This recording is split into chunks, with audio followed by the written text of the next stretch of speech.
ইংরেজিতে একটা প্রবাদ বাক্য আছে, ক্রসিং দ্য রুবিকন। এটার মানে হলো এমন কোনো কাজ বা এমন কোনো সিদ্ধান্ত যেটা একবার হয়ে যাবার পর এখান থেকে ফেরত আসা যায় না, এমন কোনো ঘটনা যেটা ঘটার পর আর ফেরার কোনো সুযোগ থাকে না। July 2024 we crossed the Rubicon. আমরা জুলাইয়ের আগের অবস্থায় ফেরত যাব না, এবং কেউ চাইলেও আসলে যেতে পারবে না। হ্যাঁ, অতীতের ময়লা আবর্জনা এখন অনেক রয়ে গেছে, জুলাই অসম্পূর্ণ থেকে গেছে, এটা সত্য। তবে এটার একটা ঢেউ আপনি দেখবেন বারবার ফিরে ফিরে আসবে, এটা আমার অ্যাসেসমেন্ট।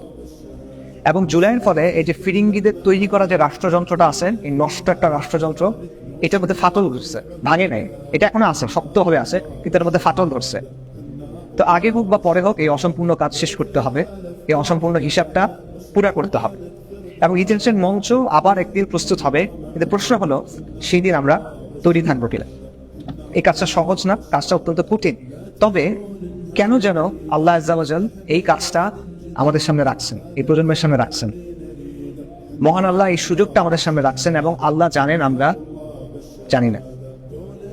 আল্লাহ আজ্জা ওয়াজাল জানেন তিনি কেন রাখছেন, এবং তার যে বিবেচনা সেটাই সঠিক।